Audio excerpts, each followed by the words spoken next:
Hello students, welcome back to the first SEM English language course. I am Dr. Vidya Patil and I am the English teacher for this course. In today's video, we will be trying to understand various ways in which you can seek advice or ask for advice and also how you can give advice. So, when you want certain suggestions from others, how you can ask for it politely, and when you want to give suggestions to others, how you can do that politely. These are the things which we'll be learning in today's video. Let us now see what are the different ways in which you can ask for advice from the other person.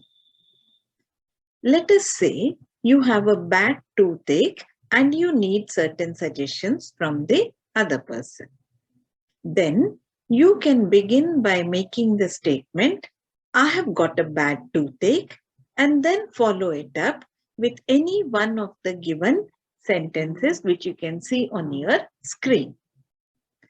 For example, I have got a bad toothache. What do you suggest? What do you advise me to do? What should I do? What ought I to do? What's your advice? If you were me, what would you do? These are the different ways in which you can ask for an advice or for a suggestion from the other person. Let us now look at some of the ways by which you can give advice. Now, we will take up the same case where someone has been asking you for an advice regarding a bad toothache. These are the following are the ways in which you can give advice to such a person. If I were you, I would go to the dentist. Why don't you go to the dentist? You would better brush your teeth regularly. You ought to avoid eating sweets.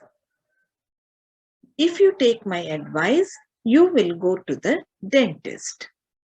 It might be a good idea to brush your teeth on a regular basis. I advise you to brush your teeth on a regular basis.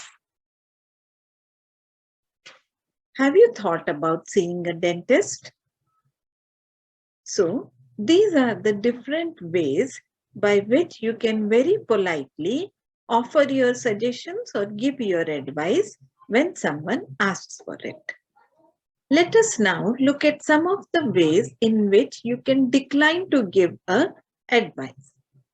For example, sometimes you may feel that you are not the right person to advise in that particular situation.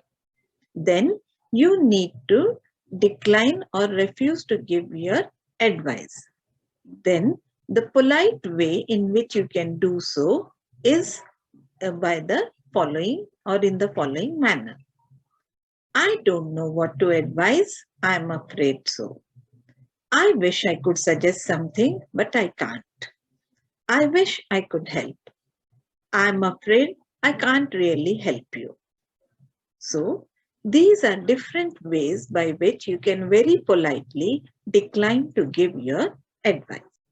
Now, certain things which you need to remember when you are asking for or giving advice is, firstly, that the word advice, though pronounced in the same manner, but when spelled differently, can belong to different parts of the speech.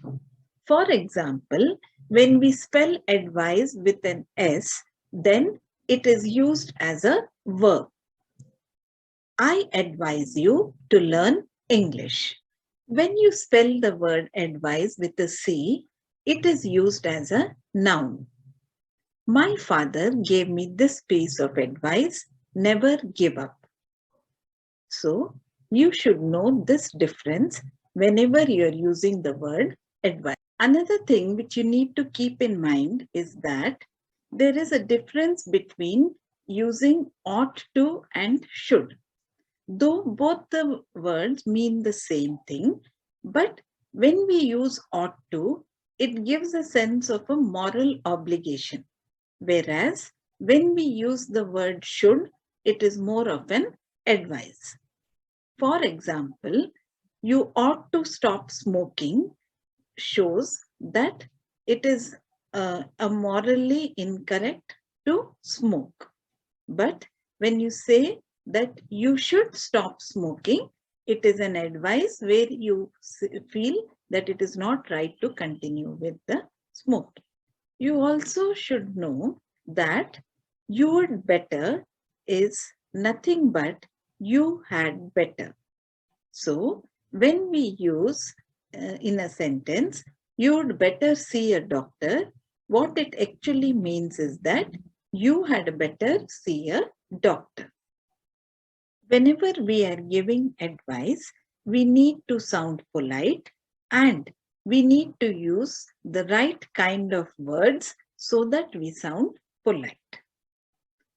You must now have learned the various words and phrases which you can use in order to make your request for an advice or your giving an advice to someone sound polite. I hope you liked this video. Thank you.